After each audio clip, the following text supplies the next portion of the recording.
প্রচন্ড টাকাগুলো নজরদারি। এনারা কোথা থেকে নিয়েছেন, কোথা থেকে এই টাকাগুলো তারা পেয়েছেন? কারণ ডোনাল্ড ট্রাম্প একটা অ্যামাউন্টের কথা বলেছিলেন $29 মিলিয়ন, কিন্তু এখানে হিসেব করলে দেখা যাচ্ছে আরো অনেক বেশি। এনারা এই টাকাগুলো কোথা থেকে পেয়েছেন? এই টাকাটার উৎস তো এখন আসলে এগুলো তো তদন্ত সাপেক্ষে, যে টাকাগুলো তারা পেলেন কোথায়, এই বিটকয়েনটা তারা কিভাবে এত দ্রুত করলো, কে তাদের সাহায্য করলো, এই ব্যাপারে তো আসলে এখন পর্যন্ত আপনার যারা তদন্ত প্রাইভেট ভাবে, সেটাই আমরা এখন বের করার চেষ্টা করছি। যেহেতু তাদের এই ব্রেকিং গুলো এসেছে সরকারি মাধ্যমে না, এটা আমাদের বিভিন্ন সোর্সের মাধ্যমে, তো সেটা নিশ্চয়ই আপনারা শীঘ্রই জানতে পারবেন। বাট এই মুহূর্তে তাদের যেই টাকার যে সংস্থান, সেটা আমরা অনুমান করছি, বেশ কিছু সোর্সে আমরা অনুমান করছি। সেটা আমরা আপনার ওই যে বিদেশ থেকে যে টাকাটা এসছে, আপনার 29 মিলিয়নের কথা বলছিলাম। এই ছাড়াও আমরা তো 29 মিলিয়ন একটা বড় দাগে আমরা জানি। এই ছাড়াও বিভিন্ন সংস্থা, বিশেষ করে কাতার থেকে একটা বড় টাকা ঢুকেছে, যেটা টার্কির মাধ্যমে, টার্কি থেকে কাতার, কাতার থেকে ঢাকায় ঢুকেছে বলে আমরা জানি। এবং আপনি শুনলে অবাক হবেন যে যখন এই জঙ্গি হামলাগুলো চলছিল, সেই সময় কিন্তু এএফপির ব্যুরো চিফ ছিল এই শফিকুল আলম, এবং তার অফিসে কিন্তু আপনার স্যাটেলাইট ইন্টারনেট ছিল, এবং সমস্ত টাকা পয়সা এভরিথিং তার কাছে ইন্টারনেট থাকার ফলে এবং যোগাযোগটা থাকার ফলে সে এই টাকা পয়সার লেনদেনটা কিন্তু তার মাধ্যমে দিয়ে হচ্ছিল। ফলে আমরা অনুমান করে নিচ্ছি যে বাংলাদেশে যে ওই জঙ্গি হামলা যেটি হয়েছিল 5ই অগস্টে, তার আগে পরে যে অর্থ ঢুকেছিল, বিদেশি টাকা, টার্কিশ টাকা, মধ্যপ্রাচ্য থেকে যে টাকাটা ঢুকেছে, সেগুলোর একটা বড় অংশই এই বিটকয়েন হিসেবে রূপান্তরিত হয়েছে, যেটা আপনারা এখন দেখতে পাচ্ছেন। ঠিক। দাদা, আপনি আমাদের সঙ্গে থাকুন। যে তথ্য আপনি আমাদের সামনে তুলে ধরেছেন এবং যে রিপোর্টগুলো আপনি আমাদেরকে পাঠিয়েছিলেন, সেগুলোই আমরা দর্শকদেরকে দেখাচ্ছি যে কত বড় ষড়যন্ত্র বাংলাদেশের বুকে হয়েছিল, তার একটা একটা করে প্রমাণ সেগুলো বাইরে বেরিয়ে আসছে এবং সেগুলো আমরা আপনাদেরকে দেখাচ্ছি।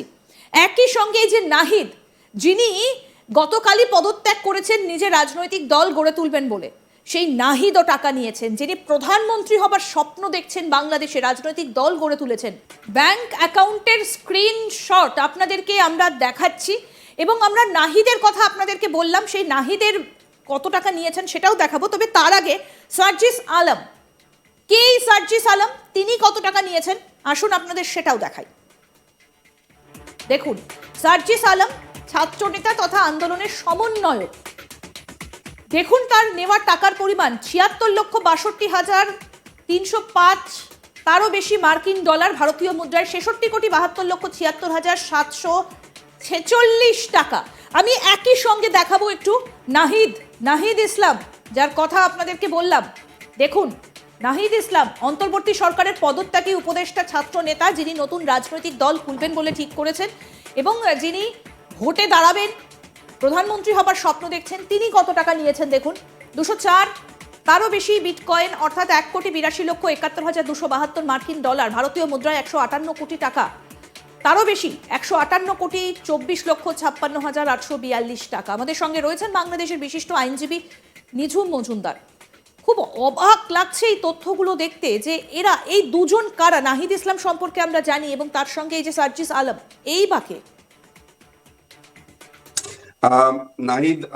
নাহিদ ইসলাম হচ্ছে এই যে পুরো 5ই অগস্টের পূর্বে যে আন্দোলনটা হয়েছে, তাদের অন্যতম সমন্বয়ক, এবং বলা হয়ে থাকে তাদের মধ্যে সবচেয়ে ঠান্ডা মাথার, এবং রাজনৈতিক দল যেটি তারা এখন ক্ষমতায় থাকা অবস্থাতে করছে, যে অর্থাৎ যে কিংস পার্টি, রাজার পার্টি বলে আমরা জানি, এই পার্টি সে পুরোটা গড়ে তুলবে বলে তাকে সে পদত্যাগ করেছে বলে গতকালকে আমরা জানতে পেরেছি। এবং টাকা পয়সা যা এসেছে পশ্চিমা বিশ্ব থেকে, এবং তাদের দল করবার জন্য আপনারা নিশ্চয়ই জানেন যে চায়না থেকে একটা বড় ফান্ড তারা পেয়েছে, হয়তোবা এর মধ্যে আপনাদের জানার কথা। টার্কি থেকেও যেই অর্থের বেশ কিছু ভাগ পেয়েছে, এবং ডেফিনেটলি লোকাল কিছু ফান্ডিং সেখানে আছে, এইটাও আমাদের কাছে আছে। এবং বেশ কিছু ব্যবসায়ীর নামও আমরা জানি যে তাদেরকে বেশ অর্থকড়ি দিয়েছে। তবে তার অ্যাকাউন্টে যে বিটকয়েনের যে টাকাটা আমরা এখানে দেখতে পাচ্ছি, এটা লোকাল ফান্ডিং না। এই টাকাটার সোর্স আসলে চায়না বলে আমরা প্রাথমিকভাবে অনুমান করছি, এবং বেশ কিছু টিপসও এই ব্যাপারে আমাদের কাছে আছে। যেহেতু কনফার্ম না থাকার কারণে আমি আসলে সেই জায়গাগুলো, কারণ আমার আরো বেশ কিছু তথ্য পাওয়ার সম্ভাবনা আছে, ফলে এই ফান্ডিংটা নিয়ে আমি এখনই নিশ্চিতভাবে আলোচনা করব না। তবে এটা নিশ্চিত যে এই যে বিটকয়েন সাইট গুলোর যে স্ক্রিনশট আপনারা এই মুহূর্তে দেখতে পাচ্ছেন, হ্যাঁ। এগুলো ভেরিফাইড এন্ড কনফার্মড, হুম। এবং এগুলো এগুলো নিশ্চিতভাবে সেখানে আছে, এবং এটা তারা কল্পনাও করেনি। যারা এটা লিক করেছে তারা খুবই কাছে এবং ট্রাস্টেড ছিল। তারা নিজেরাও আসলে কল্পনা করেনি যে এইভাবে জিনিসটা মিডিয়ার সামনে চলে আসবে। আপনারা জানেন যে দ্য এশিয়া পোস্ট নিউজ তারা এটা দিয়েছে, এবং আপনারা মনে হয় ইলেকট্রনিক টিভি বা হিসেবে প্রথম এটা সামনে নিয়ে আসলেন। সো আমার কাছে যে এই জিনিসটা মনে হচ্ছে যে এরা অর্থ আত্মসাৎ, যেই যে দুর্নীতির বিরুদ্ধে এই যে তারা বারবার বলেছিল যে দেশটা উচ্ছন্নে গেছে দুর্নীতি, দেখেন 6 মাসের ভেতরে হাজার হাজার কোটি টাকার মালিক হয়ে গেছে। কারো 3,000, 4,000, 5,000 কোটি, আপনার হিসাব করলে তো চক্ষু চড়ক গাছের মতো, এবং সেটা 6 মাস মাত্র শেষ হলো এই 5 তারিখে। তাহলে এই মাসের যদি আজকে 26 হয়, অর্থাৎ 7 মাসের পথে যাওয়ার আগেই একটা মানুষের কাছে 2-3 হাজার 4,000 কোটি টাকা চলে আসলে এরা বাংলাদেশকে কোথায় নিয়ে যাবে বা কি অবস্থায় নিয়ে যাবে এবং তাদের প্ল্যানটা কি, আমার মনে হয় সেটা সহজেই অনুমেয়, এবং খুব বেশি অত্যুক্তি হয় না যদি এটা দাদা বলি আমি যে একটা জিনিস একটু দেশটাকে। জানতে চাই যে শুধুমাত্র কি আমেরিকার ইউএস এইড সেখান থেকে টাকা এসেছে নাকি অন্যান্য ফান্ড না, থেকে এসেছে?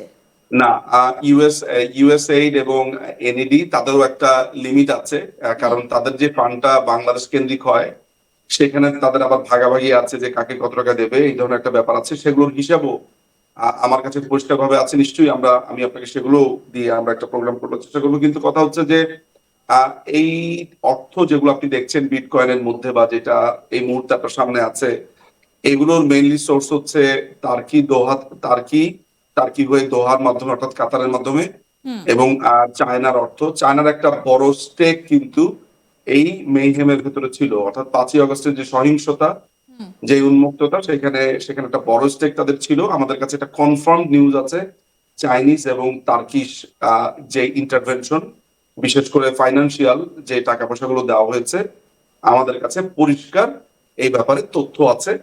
এবং তাদের যেই মিডল ম্যান ছিল, তাদের যেই লোকগুলোর মাধ্যমে টাকা পয়সাগুলো এখানে আদান প্রদান হয়েছে, এমনকি বৈঠকগুলো হয়েছে, যারা রিকমেন্ড করেছে তাদের সাথেও, তাদের ব্যাপারেও আমাদের কাছে তথ্য আছে। নিশ্চয়ই আপনার সামনে সেগুলো উঠে নিয়ে আসবো। ঠিক। আমি একটা প্রশ্ন আপনার কাছে রাখতে চাই যে শুধু কি আপনি তো 5 জনের কথা আমাদের সামনে তুলে ধরেছেন এবং 5 জনের তথ্য আমাদেরকে পাঠিয়েছেন, সেটাই দেখালাম। আরো কি কারোর অ্যাকাউন্টে টাকা ঢুকেছে? তার মধ্যে কি মোহাম্মদ ইউনুসও রয়েছেন? আপনি আপনি জানেন কিনা জানি না, আমাদের কাছে একেবারে একটা মানে আহ, কি বলবো, আমি হয়তো বা বলতে পারলে ঠিকই বলতাম। সেটা হচ্ছে যে ইউনুসের টাকার অভাব নেই। শুধুমাত্র ফ্রান্সেই তার $2.5 বিলিয়ন একটা বিনিয়োগ আছে।